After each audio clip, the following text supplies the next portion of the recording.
दोस्तों नमस्कार। मेरा यह वीडियो उन बच्चों के लिए है जो कम्पिटिटिव एग्ज़ामिनेशंस की तैयारी कर रहे हैं, जिस तरह के एनडीए के एग्ज़ामिनेशन हो गए या जेईई या पीएमटी के एग्ज़ाम्स हैं। तो बच्चों, आजकल जो एग्ज़ामिनेशंस कंडक्ट हो रहे हैं कंपटीशन के, उनमें से ज़्यादातर एग्ज़ाम्स जो हैं वो मल्टीपल चॉइस क्वेश्चंस के पैटर्न पे डिपेंड करते हैं। मल्टीपल चॉइस क्वेश्चनिंग क्या होती है ये आप सब लोगों को मालूम है कि एक क्वेश्चन दिया और उसके चार ऑप्शंस दे दिए, चार आंसर्स दे दिए, आपको सही आंसर को गैस करके उसको टिक करना है।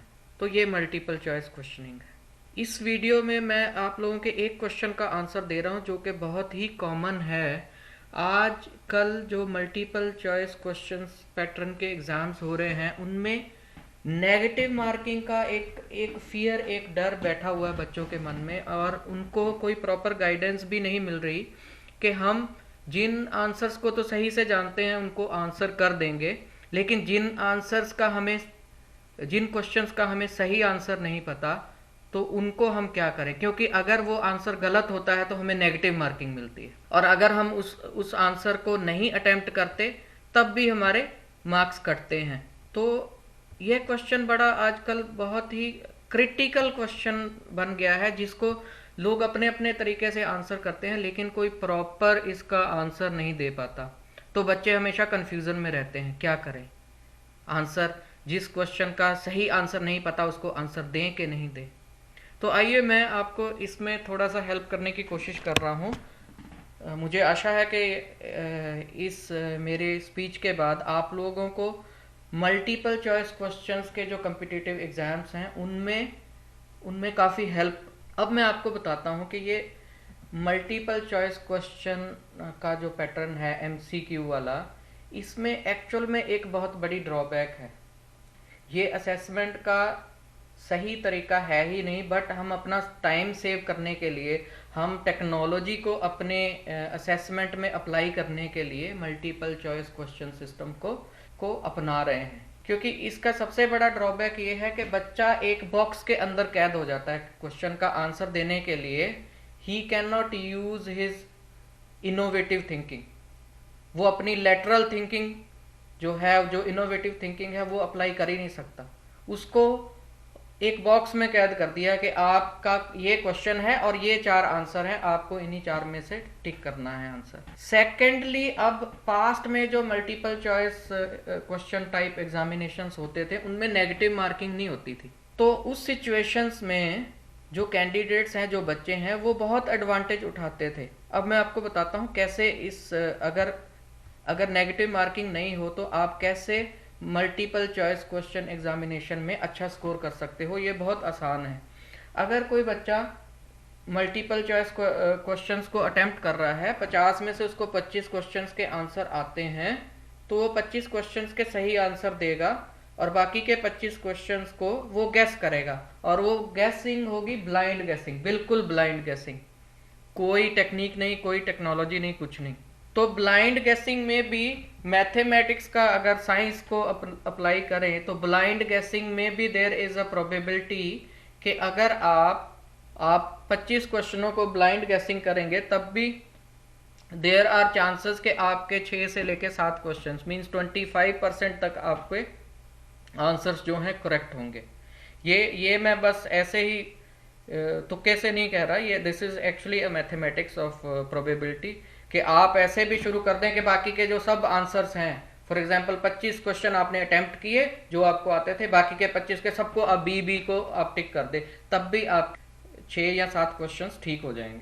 तो इस चीज को अवॉइड करने के लिए जो एजुकेशनिस्ट थे उन्होंने बैठा और मीटिंग्स की और सोचा कि भाई ये मल्टीपल चॉइस क्वेश्चन में एक इंटेलिजेंट बच्चा भी उतना स्कोर कर रहा है और एक बच्चा जो अपना गैस यूज कर रहा है और उसकी गैसिंग अच्छी है, उसकी किस्मत अच्छी है ऐसे कह लो, तो वो भी ऑलमोस्ट उतना ही स्कोर कर रहा है। और कई बार तो गैस करने वाला बच्चा ज्यादा स्कोर कर रहा है और पढ़ने वाला बच्चा जो है उसके कम मार्क्स आ गए, क्योंकि वो उन्हीं क्वेश्चंस को आंसर कर रहा है जिनके आंसर उनको पता है, वो गैस नहीं कर रहा। तो फिर उन्होंने एक नई चीज इंट्रोड्यूस करी कि बच्चों को एक फियर क्रिएट करा जाए कि जो क्वेश्चंस के आंसर आपको नहीं आते, अगर आपने उनका रॉन्ग आंसर किया तो there is a negative marking. सिर्फ नेगेटिव मार्किंग इसलिए है, नेगेटिव मार्किंग ब्लाइंड गेसिंग को रोकने के लिए है। लेकिन नेगेटिव मार्किंग होने की वजह से क्या आप गेसिंग करना छोड़ देंगे? तो मेरा आंसर है कि नहीं। अगर हम कोई पर्टिकुलर मेथोडोलॉजी यूज करते हैं गेसिंग करने के लिए, तो हमारी गेसिंग की जो प्रोबेबिलिटी है वो बढ़ जाती है। मैंने इसको नाम दिया है intelligent guessing. Blind guessing and intelligent guessing are two separate things. Blind guessing is bad. Blind guessing में भी प्रोबेबिलिटी है 25%, लेकिन अगर आप वही गेसिंग को इंटेलिजेंट गेसिंग बनाते हैं, जिन क्वेश्चंस के आपको आंसर नहीं आते, तो प्रोबेबिलिटी जो है वो 25% से बढ़ के 60 to 70% करेक्ट आंसर्स तक चली जाएगी। तो आइए आगे बढ़ते हैं। मल्टीपल चॉइस क्वेश्चंस के ऊपर मैंने स्टडी करी तो मुझे पता लगा, और बहुत सिंपल है, मतलब मैं कोई ऐसी बात नहीं कर रहा कि बहुत बड़ी रिसर्च की मैंने।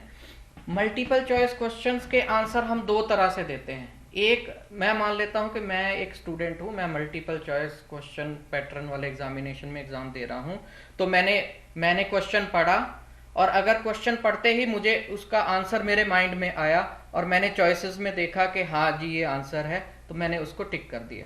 This is the best way actually. अगर मुझे सब क्वेश्चंस के आंसर इस तरह से आते हैं तो I can be the successful candidate for that examination. मैं फुल स्कोर करूंगा।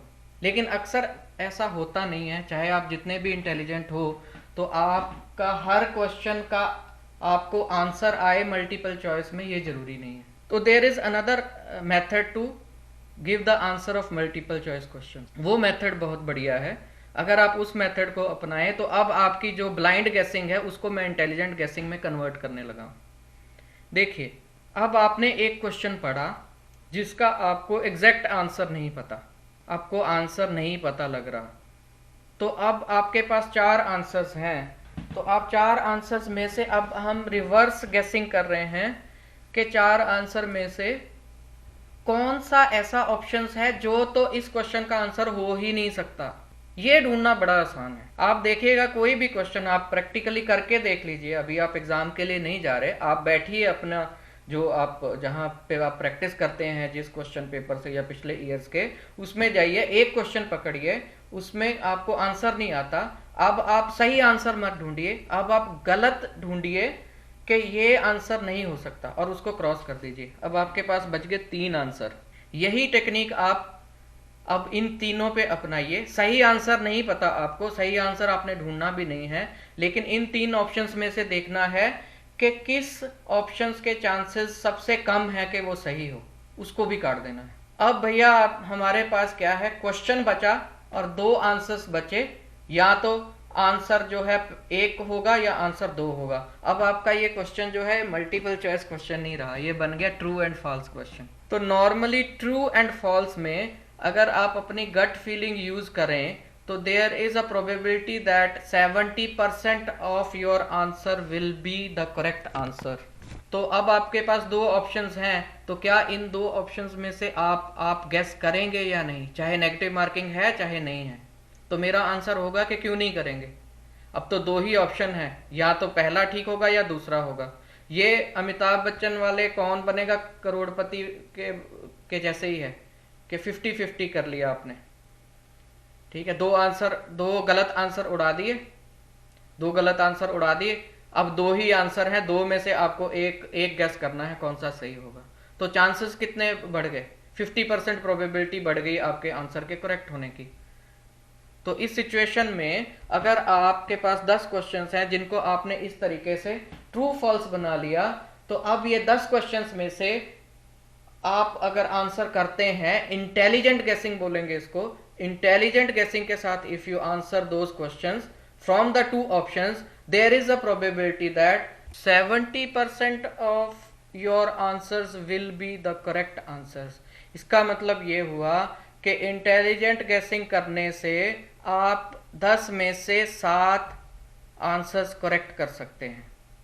तो इस सिचुएशन में अगर आप ये 10 क्वेश्चंस को छोड़ देते तो आपको उन 10 क्वेश्चंस के मार्क्स नहीं मिलते। लेकिन आपने ये 10 क्वेश्चंस को इंटेलिजेंट गेस किया, जिनमें से 7 क्वेश्चन आपके ठीक हो गए और 7 के आपको फुल मार्क्स मिल गए। अब 3 क्वेश्चंस आपके गलत भी हुए जिनकी नेगेटिव मार्किंग हो गई। Negative marking normally same marks नहीं होते। जो एक क्वेश्चन के फॉर एग्जांपल 4 मार्क्स हैं, अगर उसको आप करेक्ट अटेम्प्ट करते हो तो 4 नंबर मिलते हैं, लेकिन आप अगर उसको गलत अटेम्प्ट करते हो तो उसका 0.25% कट जाता है, मतलब कि आपका 1 नंबर कटेगा। अगर आपने सही आंसर किया 4 नंबर मिलेंगे, आपने गलत आंसर किया तो -1 होगा। तो इस सिचुएशन में आपने 10 में से 7 क्वेश्चन तो सही कर लिए, 3 क्वेश्चन आपके गलत हुए तो 3 नंबर कट गए। लेकिन वो जो 7 क्वेश्चन आपने करे उनके आपको 28 मार्क्स भी तो मिल गए ना। तो 28 - 3 आपको 25 मार्क्स का बेनिफिट हुआ। तो फ्रेंड्स, आई होप कि आप ये टेक्निक को समझ पाए, जो कि बड़ी सिंपल टेक्निक मैंने समझाने की कोशिश करी है, बड़े ही सिंपल वर्ड्स में। तो अगर आप इस टेक्निक को समझ पाए, आई होप कि इस तरीके से अगर आप मल्टीपल चॉइस क्वेश्चंस को आंसर करें, जो तो आपको आते हैं उनको करिए पहले, जो नहीं आते उनमें से फिर आप गलत जो आंसर्स हैं उनको क्रॉस करते जाइए, और फिर आपका मल्टीपल चॉइस क्वेश्चन है उसको ट्रू और फॉल्स बना लीजिए। ट्रू और फॉल्स में से आपको गेस करना इजी है और उसमें प्रोबेबिलिटी है कि आप 60 to 70% आंसर आपका करेक्ट होगा।